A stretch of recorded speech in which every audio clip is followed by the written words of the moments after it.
All right, what's up, everybody? Welcome to another episode of the A7E Podcast. This is your host, Jigadrin. Guys, today I got a very special guest, Manuel Castrejon. Castrejon. Good, also known as Mosso. Mosso, thank you so much for coming on, man. No problem. Appreciate you for having me here. Absolutely. I know it's been a while since we've been in person together, right? Yeah. What do you think? Like, was that 6 years ago? Yes, I was in 8th grade last time when I first met you. So how old were you in 8th grade? I think I was 14. 14, I believe. 14. And I think for the most part we met in Austin, right? Austin. Did we meet there? We didn't meet each other before that, right? No, I was there. Forza VIP. Yeah, with Coach David, obviously. Yeah. Cool, man. Dang, that's awesome. So how old are you now? 21. 21. And you are about to be a junior. I'm about to be junior college, yes. Yeah, how's that going for you? I'm excited. I'm just hoping for this upcoming blessing. I hope I get something. It's been a long journey, but I'm this close to reaching my goal. Yeah. So awesome, man. Yeah. I know that. So I work with Coach Martin, obviously. You remember Martin? Martin, yeah. Yeah. Martin. So I told him today I had a podcast with you, and he remembers you, so that was pretty cool. I mean, there's a lot of us that remember you. I mean, we trained with you at Forza, and obviously you're one of the ones that Coach David basically allowed to come in to help, and whenever he does that is because they see a big potential in that person. So I mean, you're very talented at that time. I'm sure you still are. So whenever, I told him that we were doing a podcast with you, he was like, oh, that's awesome, asking me if he remembers me or whatever. So For sure, I do remember it was a time in my life where I learned a lot, and I was lucky enough to experience that at a young age. Because when I got older, it helped me a lot because I experienced the same things like being away from home and stuff like that. But experiencing that at a young age helped me a lot. It matured me when I was young. Mm-hmm. So when I was older, it wasn't like, oh, this is coming at you without knowing what it was, Yeah. So yes, I'm grateful I was there for the time I was, and I don't know, it's nice. I learned a lot. I met you guys, and I'm here now. Good. So how long was it that you were over there for? Where? In Austin. Whenever in Austin, I'm not sure because I just left. No, I know. I just left. Yeah. I was young. I wasn't. The reason why I went over there, first of all, was because I was just trying to stay away from home. It wasn't. I had a background, I had a tough background, so to me it was an escape. It was an escape from problems at home with my family and stuff like that. So it wasn't something that I was excited for. It was more like, oh, I need to get out of here. Okay. So that was one of the reasons I was over there. But being there, I was like, damn, like there's more to life. Like it's not just that. Awesome. Man. But I was young again, and I didn't know how to take things. I missed home. I missed the struggle and stuff. But that was one of the reasons. I hope David's watching this, because he was probably like, why? But yeah.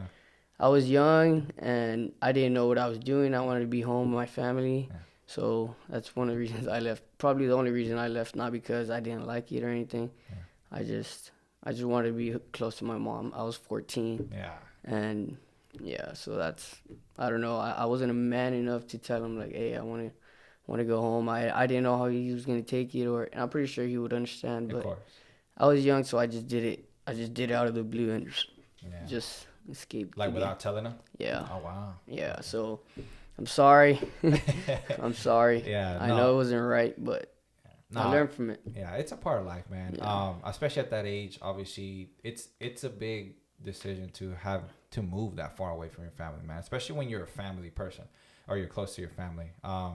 It's not easy. So does you understand? Absolutely. I know, like I remember being there, and you kind of just like left out of nowhere, and I mean I didn't really know too much why.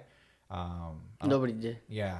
And then I always thought that I was going to see you again over there, because like most people, they go home and visit for a while and then come back.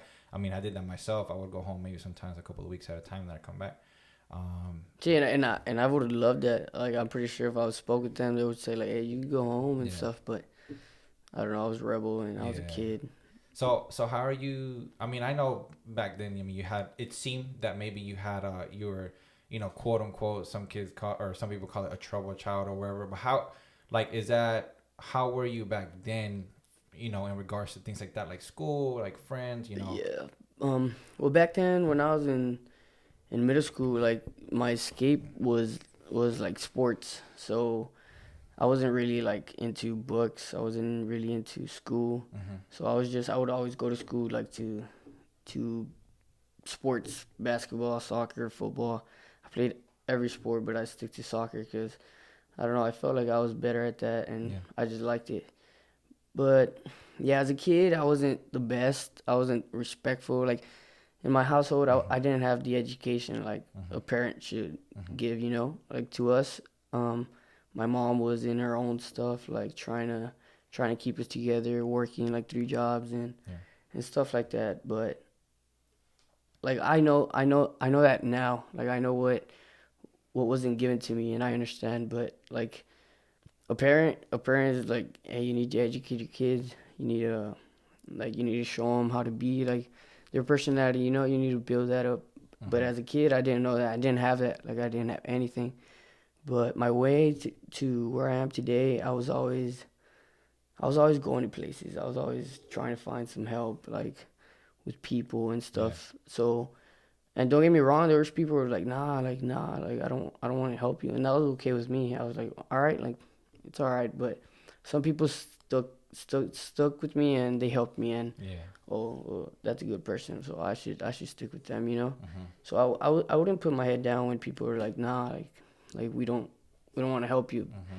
I understand, and I was just like, all right, I'll go find someone else. So I don't know. When I was in 7th grade, when I left, like I've always wanted to come back home Yeah. to a family. Mm-hmm. So every time when I came back from Austin, I thought I was gonna be the way I was in Austin. Like I don't know. Like when I was there, I had Brandon. I lived with Brandon with him. In his house, Brandon Mendoza. I think I still remember. Mm-hmm. And his mom was super nice to me. Like I, I had the mom that I didn't have back home. Yeah. Not because like she didn't want to be my mother, but because like could. she couldn't. Yeah. And I felt that, and I enjoyed that, and I wanted that with my own mother. So I left, but when I got back home, like things weren't like they were worse Yeah. than what they were. So I left. I tumbled and stuff, but what helped me a lot was that I my skill level with David, like it boosted up. Like it didn't compare to like the level down here in the valley. Like Yeah. everybody was like, wow, Mosso. And I took that to my advantage. And when I was a freshman, I played varsity soccer. Okay. So in my first year in high school, I was always with the seniors. I was always with like my friends, like my true friends, like, and it felt good. I was always happy. So I don't know. We would start school around 7, and our first class in school was soccer. I was only freshman with all the seniors and juniors and sophomores, and I felt privileged. Like I felt good, and that was an escape from from our home. Yeah. So I was always going to school. I was always happy with my friends. I was always playing soccer, and everybody thought like, oh, that kid has a talent, like you say. And Mm-hmm. so I always received help, but I never received it from the people that I wanted, like my mom, Mm-hmm. my brothers, my. Yeah. So my freshman year, I had the best experience ever. Like my senior friends there, like they were my friends back at home. They were my neighbors, so I felt close. I was always with them. I was always like taken care of. So when they left me, my sophomore year, like all the seniors left me, I was like, what the heck? Like Mm-hmm. life just hit me again. So I was stuck with the seniors, like that were juniors the year Yeah. before, and I was sticking with them. And I was like, bro, like you're not the same. Like this is not a team. Like nobody's the way. We don't have the chemistry we have when I was a freshman. Yeah. So that helped me out too. Like having those senior friends, because they gave me a little like, hey, this is what because our captains were always like, hey, bring the team together and stuff like that. So I experienced that when I was a freshman. So my sophomore year, I learned that, but it was hard for me because I was like, come on, guys, like you guys have to be the ones like telling me what to do, because it was always like that in my freshman year. So my sophomore year, I struggled a lot. Like I didn't want to go to school no more, and then like with my like the problems back home, like it was just really, really hard. It was really hard, but like I told you, like good people, hey, I brought them in. My teachers, I remember it was one teacher, Ms. Rios. She would always help me a lot. I would always talk to her about, no, this happened back home, and I'm struggling with this, and she was like, no, it's okay. Like she was there for me. So I felt safe at school. I was like, oh, I have to go to school. I have to talk to the teacher. Like I have to use her, like not use her, but I have to, if God like puts her there, like, hey, take advantage of that, absolutely. So she was always the one to keep me on my feet. She was like, no, Mosso, you can't let that keep you from your gift, which is soccer. So I was like, okay. And easy, like school is starting to flow easily because I had the fame of being like, oh, he's really good at soccer, so he's gonna do something. So the teacher would always like, it wasn't that I didn't do my work, but the work I did was enough to get an A and stuff like that. So I was lucky. I was like, here. And I would always have a good conversation with the teachers. I was always like outgoing. I was always happy and stuff. So they liked me, and that helped me out a lot in school too. Like trying to be respectful. Because don't get me wrong, I was a rebel kid. I would say a lot of bad words. I would always be doing stupid stuff. Like I was bad, but that I didn't let that define who I really was. Like nobody. My girlfriend shared a post today. She was like, "What you see?" It was like a chart. What you see, and there's like this much, 28% of what you don't know. And that's really true. Like what you see, what you don't know. So. Yeah, like people would always know, that's a bad kid, but I wasn't a bad kid. I made stupid decisions, yes, but that's about it. So my sophomore year, like I was like, no, I could do this. Like I could look for something. My junior year came in, my mom.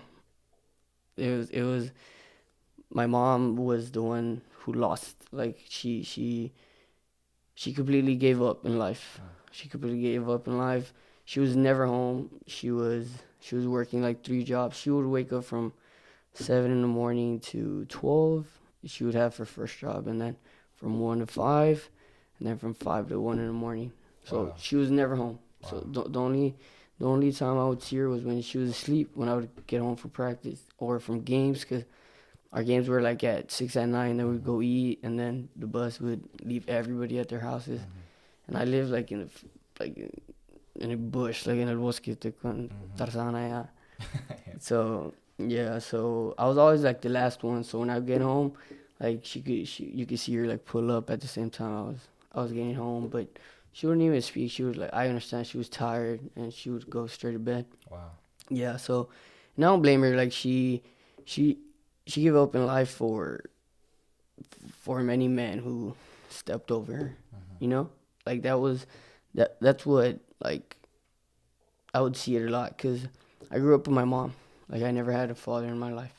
So I would always see like why is she like that? I would always question God. I was like why? Like come on, like why is she like that? But I would always see that it was the men who were in her life who would just stomp her over, and I could see like the pain they brought in her life and stuff. So, and I was a kid. There's like the reason why I was never home. I remember it was one of my stepdads. My mom would get home from work, and she would cook for us, and she would go to her room. And well, I wanted to be with my mom, so I was like, oh, let me go see how she is. And this was like the reason why I always left my house. I would knock on my mom's door. I was like, Mom, my stepdad, "Está dormida, te puedo llamar?" Like no, like you can't come in here.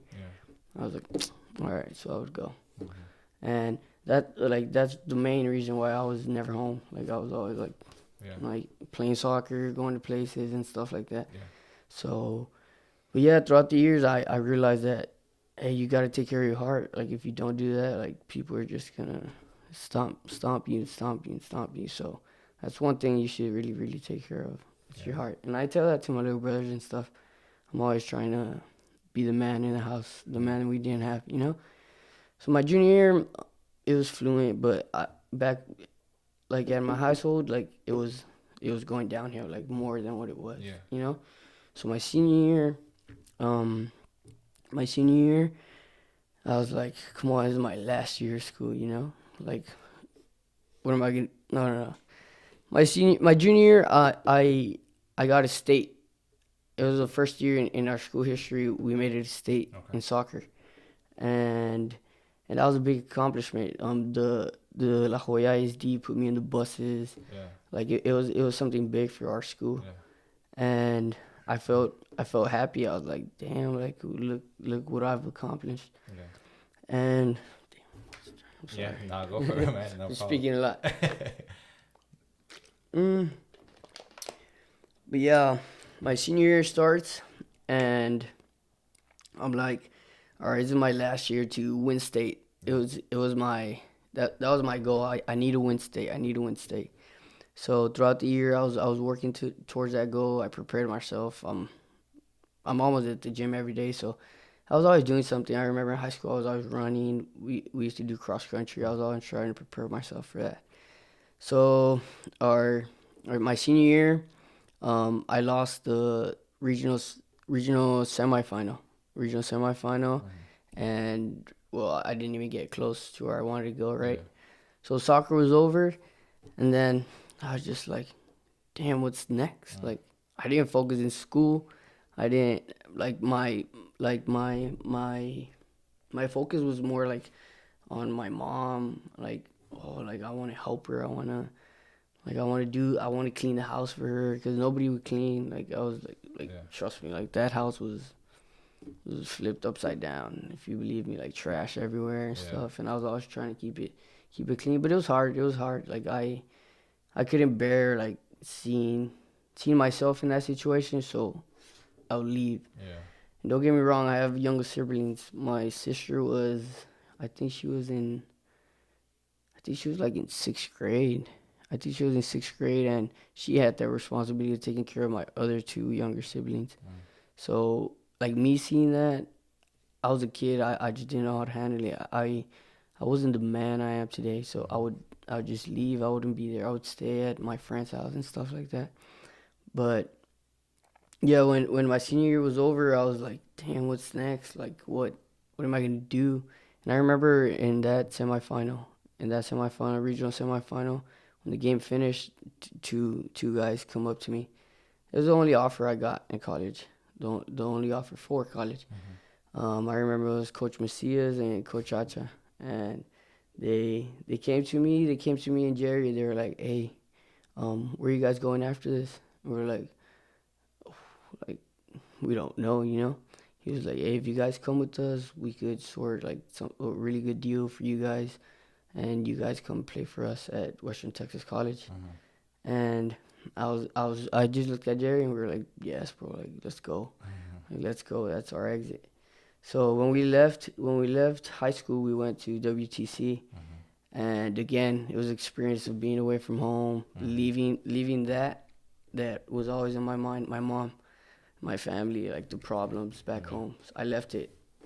So to me, it was a huge step. Like I was like, I made it. Like I made it out the house, and I'm over here. My mom doesn't have to worry about me. I'm one less for her. So we're 6. She has 6 kids. Yeah. So 2 older brothers, me, my sister, Panchito, and Mami. So we're 6. So my 2 older brothers, they were on their own things. Like they were never home or their own problems and stuff like that. None of them went to college. Miento, Peter did, but he was in welding and his own stuff. So when I was at WTC, it was my first experience again being away from home. Yeah. And really quick, shout out to Macias and Coach Robles, right? Angel? Yes. Yeah, those are. I got a chance, obviously, to play with them in college, both of them, and I was really good friends with both of them. So that's awesome to hear. Yeah. So my first year in college, again, like education-wise, I wasn't the best. Like having that name on my back, Mosso was enough for high school, you know. So when I went to college, I didn't know how to manage my time. Oh, you have to do this. Like you actually have to do your homework. Like it's time management, you know. Yeah. Like you can't just write whatever in here and they give you a good grade. So in college, like I struggled with school. There's parties, there was girls, there's everything, you know, and you're by yourself. Like that's a huge step. Like you're by yourself in college and you'll make your own choices and stuff. But when you're there, like you don't really know what you're doing until like something like hits you. Like, hey, you made that choice. Now, like look at the consequences it brings. So yeah, I would go out to parties. I wouldn't go to my classes. Like I wouldn't care. I thought like I made it. You know, like I made it. Like with the like it was a huge like a weight off my shoulder. Like just being free from all my problems back home. So yeah, my first year I got all F's in my classes. Wow. All F's. I had like 60 absences. It's crazy. Like it's crazy. Macias, he was like, "Hey, Mosso, like if you don't pass your classes, like you're not gonna be able to come back." When he told me that, I was like, "Damn, what am I gonna tell my mom? Like, what am I gonna tell all the people that will have me up here? You know?" Absolutely. So I was like, "Damn, Mosso, like what'd you get yourself into?" Like, I was sad. I started praying a lot. I never pray. I started praying, God, please, just one more chance. It was the last week of school. The second semester, like we were about to leave. I was praying. I was crying in my dorm. I was always on my knees every day. I was praying. For that week, I was praying like, I don't know, like 3 times a day, like where I was like tearing up and just crying and asking him like, please, one more. Like I'll do all the right things, please. And I remember that last week of school, Macias was like, "Hey guys, I want to tell you guys something as a team." He brought us in. He's like, "I have a new job. I'm gonna have to leave you guys." And I was like damn, like this guy is about to leave. He brought me in his office. He's like, "Hey, if you sign your contract, like you can stay here. You can stay here another year, and that money is yours already. You know?" Yeah. So it's up to the new coach if he wants to throw away that money because they can't rip it. Exactly. You know? Yeah, it's yours already. Yeah, so it's mine already. So if you want to stay here, like you can, or you could come with me.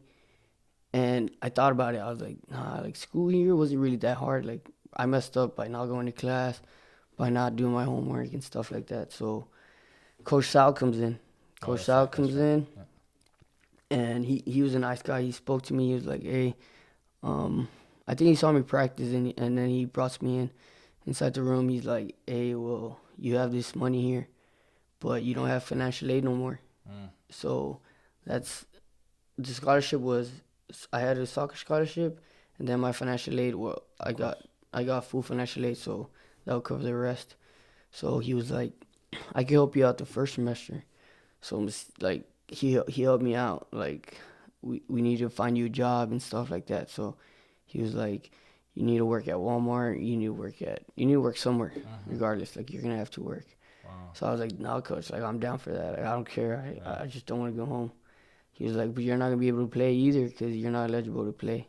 And I was like, "It's okay, coach. Like it's like I messed up, you know. Like I'll take that responsibility." So I went back the second semester. Coach Sal, he was like, "All right, you need to go find a job." I applied at Walmart. Walmart didn't hire me. I applied in McDonald's. McDonald's hired me. I would always say, "I'm never gonna work in a fast food restaurant." Mocos, I'm gonna. So you ended up getting at McDonald's? Okay, that's cool. My first job ever. Yeah. I would always say, "Nah, I'm never gonna work in a fast food restaurant." Hey, you say things, and God just laughs at you. Mm-hmm. Come on, listen. So I was there in a fast food restaurant. They would pay $10 an hour, so that was good. Oh, okay. Yeah, that was good. So I started working. I started going to McDonald's. I would work from 4 p.m. to 1 a.m. in the morning every day. And, yeah, and practice was at 3:45, so I couldn't even get to practice some days. So yeah, that was a struggle for me. Like I would work from 4 to 1, and then I would get out. I would try to do homework, and I'd just go to sleep. Wake up early for my classes. Like I was like, damn, like I got myself into this, so you can't complain, you know. Wow. I remember it was one day I was going home from work. I was like, nah, I can't do this no more. I want to give up. Like I honestly want to give up. I was crying. I was like, come on, God. Like I've done all the right things. Like I've set the example to my brothers. Like, hey, there's more, and there's college. Like for my whole family, my grandparents, my everybody. Like I'm the only one in college. Yeah. So that's, to me, is a big thing for everybody. Yeah. Everybody has me up here.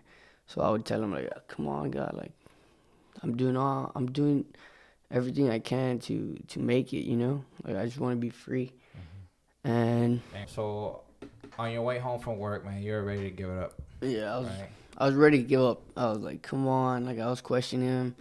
I was like, what else do you want me to do? Like I'm trying to do all the right things. Like I need something. Like I can't do this no more.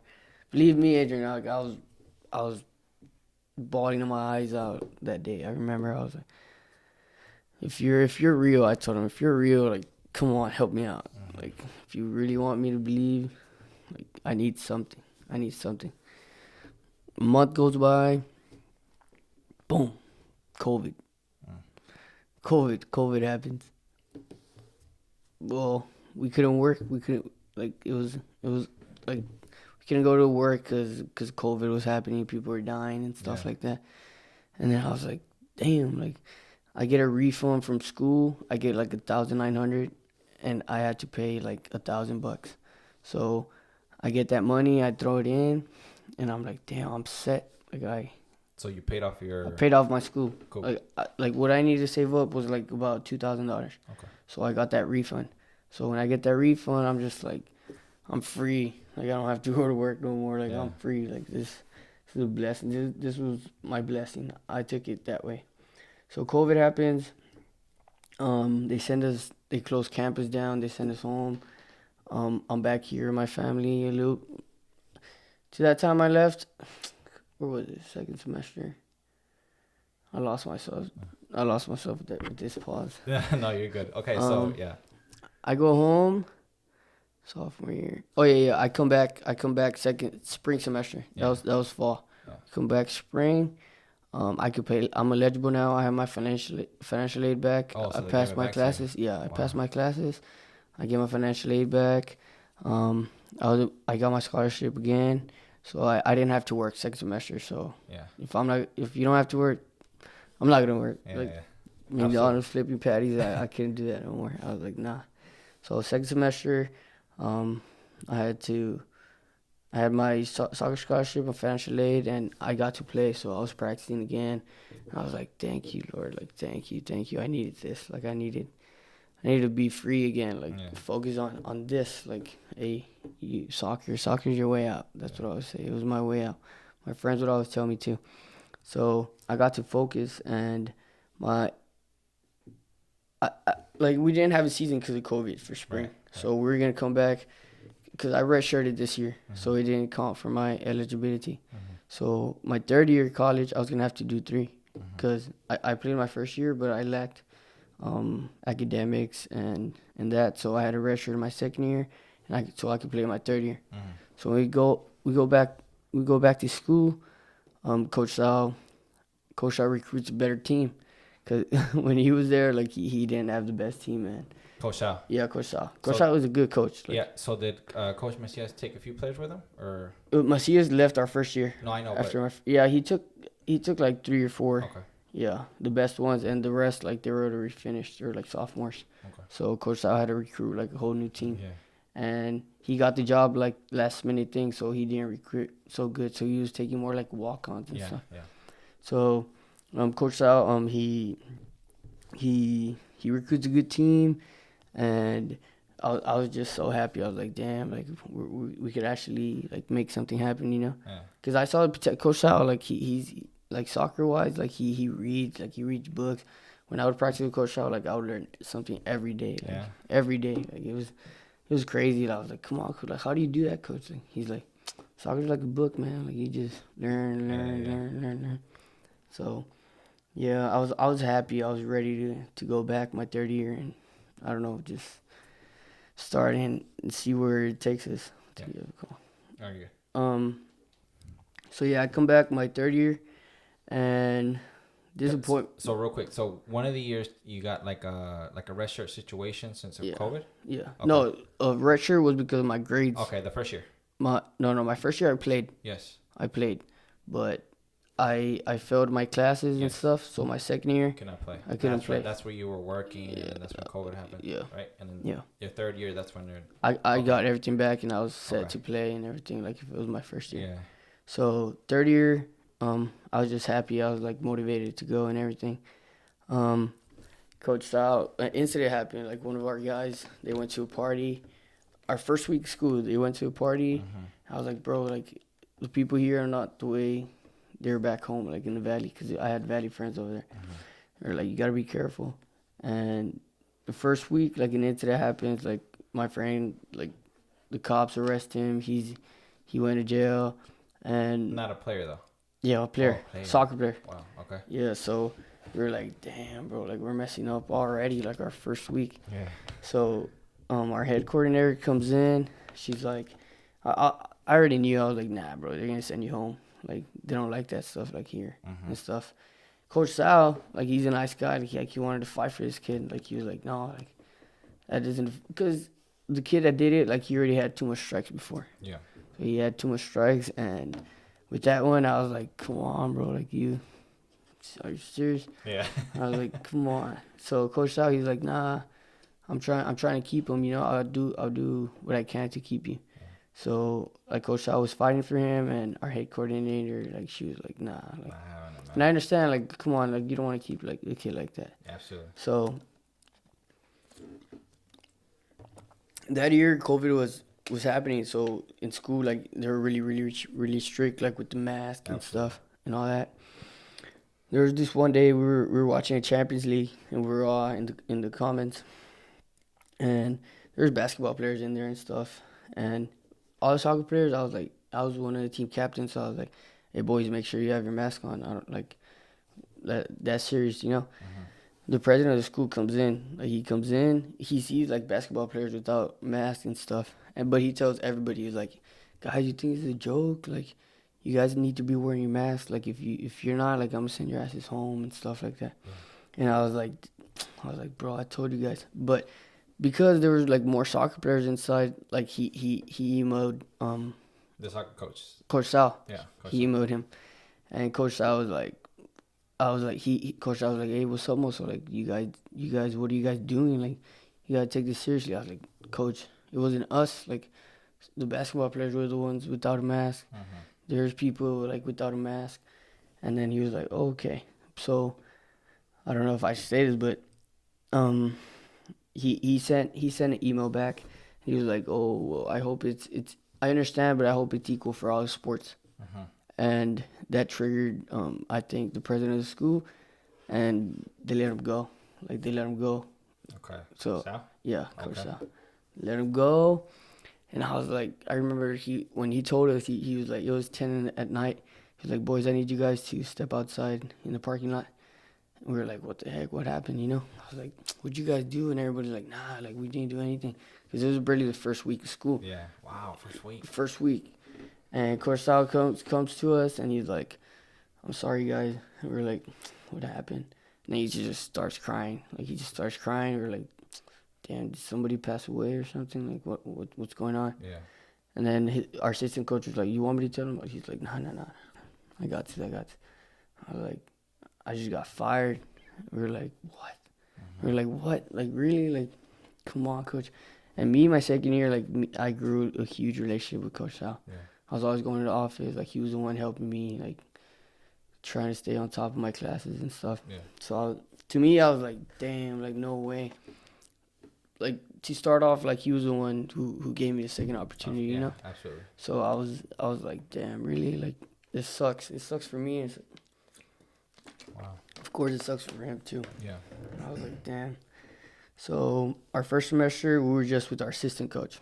Our assistant coach was new. Like it was his first year, like coaching and stuff. So he was experiencing it. So we wait our first semester. We get a new coach that comes in. I'm not sure where he's from. It's Coach Elton. He comes in. He's a really, really, really good coach. He gets the team, and well, we start practicing and stuff. And I don't know where I'm going with this, but we make it a nationals. This. Okay, just that year. Yeah, we make it a nationals. His first year, our coach make it a nationals. It's a big thing for our school, you know.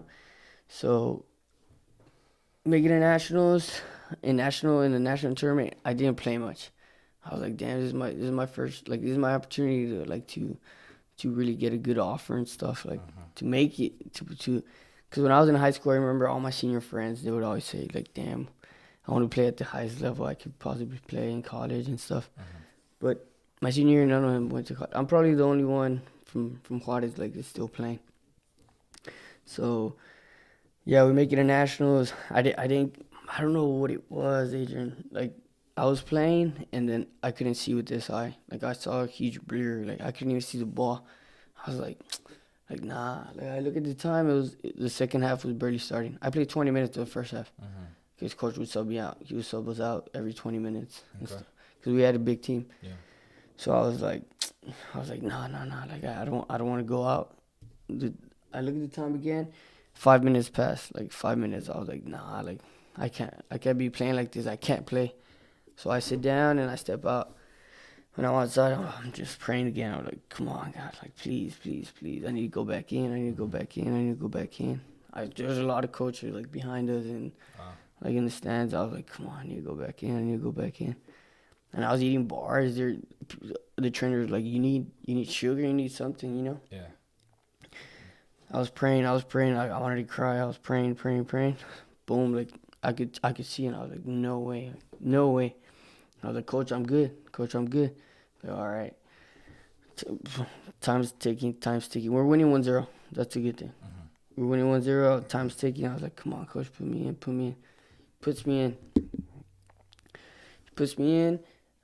He plays me for 10 minutes, and then he takes me out again. I'm like, come on, Coach. Please, you know. So what I did this. Like, I was like, come on. Like, and I did it there in that moment. Yeah. So he didn't like that. He didn't like the fact that I did, like, and I was a captain. Yeah. So he didn't like that I shrugged my shoulders like, come on, Coach, you know? So he subs me out, but I didn't mean like that. I was more mad because I wanted to play. Yeah, you just wanted to play. I just wanted to play. That's it. I didn't mean to disrespect him or anything. Like, I was like, come on, Coach, like, 10 minutes, like, that's all I'm playing. He subs me out. I was mad. I was like, damn. I was just, like, kicking the backpack. I was like, really, Coach? Like, come on. And I just let it go. That same day, my head just starts hurting, like, bad, like, from my back here. Like, I couldn't even see the spot. Like I was like, damn, like, I need to go to sleep. I remember the coach was like, hey, we're going to bring you guys pizza. You guys could eat after the game. Get ready because we're going to rest. Because we got our top seed was 12 teams in nationals, right? So we were ranked 4th. So the privilege of being in the top 4, like, you get to rest one day while the other teams play each other. And then they play you, you know? Yeah. So that was an advantage we had. So I remember my head was hurting. I was like, nah, like, this, like, why is everything, like, not clicking, you know, like, lining up. Like, come on, like, I'm in a national tournament, like, I could get senior or something. Yeah. So I start playing. I was like, please, just, like, make my headache go away. Like, it was a huge headache, Adrian. Like, like, huge. Like, you know what a migraine? Okay, I think it was a migraine. It had to be. I was taking, like, every 4 hours, I was taking 2 pills. Boom, boom, boom. I was taking 2 pills. The next day, when we were resting, I still had the headache. Woke up. I went to Ross. There was like a lot of placitas, Yeah. Ross, TJ Maxx, and stuff like that. Yeah. I didn't want to be just in a hotel. And I was like, nah, bro, I gotta go rest. Like, my head still hurts. Taking pills. That same day, I was like, nah, I think I'm good. I'm good for Monday. Because we play Saturday, we rested Sunday. We play Monday. Sale Monday. Oh, no. Saturday morning, my bad. Saturday morning, coach was like, hey, Mosso, coach wants to talk to you. He wants to talk to you. I was like, come on, coach. Like, I already knew what it was because me and coach really, like, we were always like this, like during season and stuff. Like bumping heads? Yeah, bumping heads. But not because we just didn't disagree on things, and that's it. And I have to respect him because he's my coach, you know? Absolutely. He has the authority, he has the minutes I get and stuff. So I was like, like, this is not good.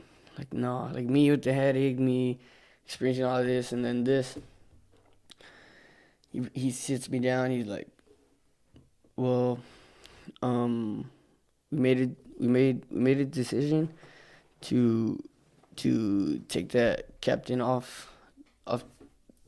off your arm. Yeah, he's like, me and the other coaches like agreed on this. Why? Because of your attitude. Because you don't have a captain's attitude. Like, I don't think a captain like should shrug their shoulders and flip off the coach. And I was like, bro, it wasn't like that. Like, it really wasn't like that. Like, It wasn't like that. He was just telling me things. He's like, you need to say something? I was like, coach, I don't. And he's like, and then he keeps talking to me. He's no, well, I hope you learn from this. I hope you do this and this. And you need to say something? I was like, coach, I don't have anything to say. Like, I don't want to disrespect you. Like, it's okay. Like, no, I don't. And then he was like, okay, well, I just hope you learn from this. And wherever you go next, like, I hope like this doesn't continue. And I was like, all right. And then he brings the whole team. He's like, oh, you guys, I just want you guys to know that Mosso's not your captain no more. And I was like, damn, like, you really doing this, like, in front of everybody? Yeah. Come on, coach. Like, let them ask me, like, hey, why don't you have your man on? But that's the way he handles his things, and it's okay. So that's another thing. Everybody was like, no, manches, Mosso. Like, he really did that to you? I was like, yeah, bro, but it's okay. It's okay. Like, what can I do, you know? Come on, let's focus on the next game. We play Monday. The boys come in. They're like, hey, Mosso, you're still our captain, bro. Come on. You're still our captain. Like, give us some talk and stuff. Yeah. And it felt good having that from my teammates, you know? So I was like, come on, boys, we got to win. The team we were playing against, it's called Harcum. They're a really, really good team, coach. Like, we saw him play the day before, and we were like, damn, like, these guys can play. So my mentality was like, damn, I got to click. I got to wake up, you know? And I had one of my coaches, like, one of my scout coaches, like, he was like, hey, I'm here at the game. So I had that, now I have, like, this motivation, like, to play better, you know? So we step out, we warm up, game starts. Adrian, pasan 20 minutes of the game, I make a foul. Boom. Amarilla. Yellow card. I get a yellow card. I'm like, no, there's coaches again. Everybody's watching. I'm like, no way. And my coach, like, he doesn't like playing, like, players with yellow cards. Yeah, especially in that tournament. Yeah, and then I step out. I start crying again. I'm like, come on, bro. Like, I'm just looking up, but I was just like, come on. Like, really? Like, why? Like, my headache went away. Like all those things. Like, it was just like, come on, bro. Like, please. Like, what is it? Like, what is it? What am I doing? And I go up to coach, and I'm like, damn. I'm like, hey, coach, can I go back in? He looks at me, Mosso, I love you. You're going to play. I'm like, okay. I go sit down. Second half starts. He's like, Mosso, you're going to start again. I'm like, okay. I'm like, come on. Okay. So the game starts, 20 minutes. We dominated the whole game, Adrian. The whole game we dominated. They're 10, like, jukes, like, 5 of us, and shoots. The only shot in the game they had, boom, they score on us. Wow. Like, damn, like, no way, it's not happening. I'm like, hey, come on, boys, come on, like, we got this. Because we were attacking. Like, hey, we got this, come on, like, we got this. I feel it. This team, like, we're going to beat them. We're attacking, we're creating chances. stop the time. Coach subs me out. He subs me out. Like in the 25th minute, he subs me out. The second half. Yes. Okay. I'm like, no way. I just walk and get off. I'm like, there's no way. Like, coaches saw enough of me. Like, because I had legs, I had the desire to play and stuff, you know. I was like, there's no way. There's no way. Like, I already had a D2 offer. I had a D2 offer at UT Tyler. I have it. And to me, it was a big accomplishment, but not the main. My main accomplishment was trying to play D1. I was trying to play D1 college. Well, we come back home. Ya me despido de todos. Like, I come back home. 3 days ago, I received a text. I received this text, Adrian. What you got? I received. He's like, Manuel, Mosso, how are you doing? Coach Edson gave me your contact and I was able to watch your games from the NJCAA finals and thought you played well. My name is Philip Woods and I am an assistant coach here at Missouri State University. If it's okay, I just wanted to reach out and get in touch. Missouri State's D1. Yeah. Boom. Yeah. Tomorrow I have a... so he barely told you that today? Barely. No, this was Saturday. Ah, okay, so yeah. This was Saturday. I was like, hey, coach, what's up? How you doing? Missouri State University? Sounds expensive. And I was like, how are you? That was your response? And then I wanted to make him laugh, you know? Yeah, that was good. Yeah. And then he's like, maybe to some, but I think it would be less expensive for you. Mm-hmm. And then he sends me a link to see like tuition and all that costs. Yeah. $9,000 a semester. So that's not bad at all. I get full financial aid. And then plus the soccer scholarship, I'll probably just have to pay like $900, $800, $1,000 maybe max. Yeah. Maybe, not even. Yeah, not even that. But I was like, damn, like all that clicks. So the moral of all this story, coach, was just, it's crazy how you always question God. You always question God, and things happen where you just don't understand, and boom, he in his own particular way, but all those questions, Adrian, like I would, and don't get me wrong, like I would pray, I would always pray and stuff, but the tournament, in that tournament, I was like losing faith. I was losing faith. I was like, come on, God. Like I was always questioning him, like every day, praying and stuff. So more of the story was like, he got you. Like he got you, bro. Like he's got it. Yeah, I came to preach him. Yeah. I came to preach him. So I'm just crossing my fingers and hope. I want everybody to pray for me. Yeah. I have this Zoom call tomorrow, so I could possibly go D1. Good. D1, man. Coach. From I came back home and I'm like, damn. Like my family still lives in a particular way where I'm not happy, but I look at the times where back then and now, like God's been with me like the whole time, you know. Absolutely, man. So I'm just trying to preach him, and I'm just hoping to get that Zoom call sorted out and hopefully give me a soccer scholarship and I get to go play over there. Man, that's awesome. That's my story. Like that's everything I've been tumbling all the time, and boom. The main objective I had when I left home was to play at the highest college level, you know. So that was my main goal, and I'm this close. That's what I said in the beginning. Yeah. I'm this close to reaching that goal. Yeah. Man, that's honestly awesome, and I enjoy the whole story. And I think that and I think just from listening to you the whole time, it was first of all, I can't imagine too much about, you know, having a mom like that, you know, growing up without a father. You know, I've been blessed with the, you know, sort of opposite. You know, I've had my dad in my life, you know, pretty much the whole time. My mom has worked, but, you know, luckily and thankfully not to a point where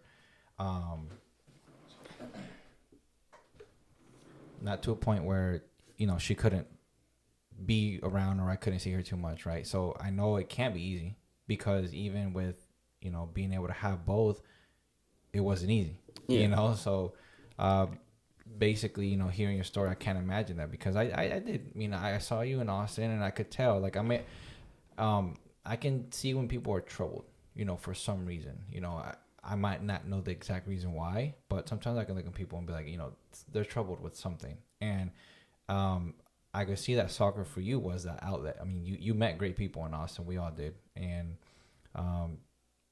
but what I like most about your story is that it felt like you just kept putting one foot in front of the other. Even when you kept getting bad news. I mean, even when you got all Fs. And I mean, I've had people who, friends who were in college and they couldn't play anymore because of the grades, and they stopped. Yeah. And they were great players. I have friends too. Yeah. And I mean, it does take a certain person that really knows what it is that they're doing and what their goal is to say, you know what, okay, I'll take that hit.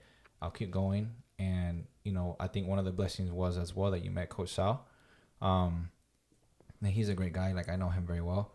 And, man, but I think your perseverance, you know, for you to basically keep making the decision to say, you know, I'm going to keep going. That's all right. All right. I'm going to keep going. That's okay. Relentless. Exactly. Being relentless. And even, I'm going to be honest with you, like, I mean, being, you know, I never got to go to a national tournament, you know, but I've been in big tournaments where if that would have happened to me, where my coach kept taking me out, I don't know how I would have reacted, because I'm the type of player that needs to play. Not because any other reason besides the fact that I absolutely love playing.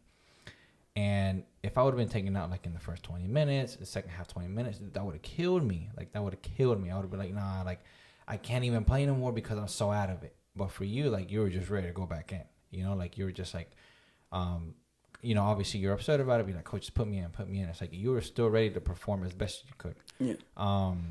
You had, I mean, you couldn't see. I mean, but I think just by the things that you told me, there's a lot of faith going on there, right? You say you question, which, you know, we're all human beings. You question God a lot, right? Because sometimes we don't want things to go, or sometimes things aren't going the way that we want them to, right? But I think for the most part, we have to understand that we get stuck between wanting things to go our way and understanding that things need to go his way, right? And the most beautiful thing is when both things line up. When things go your way and his way at the same time, that's when things are just like, oh my gosh, like, this is amazing. And God willing, like, whenever, you know, if that contact moves forward with you, I mean, that'll be an example of things that you want to happen and he wants to happen at the same time. And I think that's when things are the most beautiful, you know? And that's honestly awesome. It's a lot. It's a lot, but the way I spoke, I've never done this. Yeah. I've never done this in my life. Yeah. I've never done a podcast before, Okay. but I don't know. I felt it was a good like opportunity to answer everybody's idea of me, I guess. So that's why I came. Don't get me wrong. I was nervous. I was talking to my girlfriend. I was like, babe, I've never done this. Help me out. You think I'll do good? She's like, yeah. Come on, just go for it. Yeah. So I'm lucky to have her support, and I'm lucky to be here, and I thank you, of course, because it's going to be my Instagram and stuff, and I have a lot of important people there who don't know me, and I think with this they'll have a better idea of who I am. Yeah, man, for sure. I mean, that's one reason why, like, I, you know, just got done telling you why I do this is because some people do have a story to tell. Like, you know, some people do, some people don't, but some people haven't had the opportunity to, maybe, not that they have to explain themselves to people, but they want to, because, you know, I feel like some people have so much more to offer, you know, to the world or to their close circle, but maybe they think that, you know, certain people in their life think a certain way of them because of past actions or whatever. But just like you said at the beginning of this whole podcast, man, it's like, no matter what has happened or that you've been through, like, those things don't really define who you are, right? No matter the mistakes you make, whatever happens in your life, the troubles you go through, those things don't define you, right? Only you can define you. And I think having this opportunity to, you know, speak obviously gives you that opportunity to get that out there. And that's why I do a podcast, in case anybody does. And I remember that you reached out to me on one of the first podcasts that I did, and you're like, hey, man, I want to get on. I was like, absolutely. Like, I didn't even hesitate. I was like, let me know when you're in town, and then we'll get it going. And then we'll sit down and just have a talk. This is a conversation. That's all it is. I haven't seen you in a long time, man. And obviously I follow you on Instagram and seeing you, you know, every once in a while you'll post pics of, you know, your accomplishments in schools and things like that. And, you know, so I follow you from a distance, but I follow you for sure. So it's really good to catch up with you, man, and know that you're doing good. And that you got big plans, and hopefully, God willing, you know, with everybody's positive vibes and support, guys, give some energy to Mosso to get that. You know, even if it's not from there, you know, you never know, because that I've heard situations where coaches be interested in the player, but that not work out, but that coach sends that player to another situation, and that's also positive as well. So what else, man? What else before we go? What do you got for everybody? I know you kind of gave us the overall moral of the story, but what's important to you? What's the biggest part for you, through the journey you've been through? You got a lot to go. You're really young. I do. But for now, what's important to you? To me, just trying to shape my family. Right. Yeah, the biggest blessing I feel that I have right now is, like, yes, I have all of this with soccer and stuff, but in my household, like, I'm back home after 9 years. I finally moved in. Like, I was always visiting and stuff, but I never had a room. I was staying in the living room. I would stay there for like a weekend and then just go and stay with my friends. Yeah. So it's been a while. It's been a while since 7th grade that I've left, and I just came back home this past weekend. So I'm just trying to shape my family up a little bit and hopefully like just get that out of the way and focus on myself when hopefully I get this opportunity done. For sure, man. I think family is very important. I think, in my opinion, no matter what you go through with who you go through, at the end of the day, like, I think family for me is very important.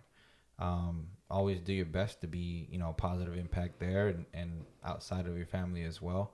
But enjoy your family, because one thing's for sure, man, is that you're not always going to have them. Some people don't have their family a lot sooner than other people. And I think sometimes I can't even imagine being without my family. So it's difficult. But do the best you can. That's all you can do, just like you've always done.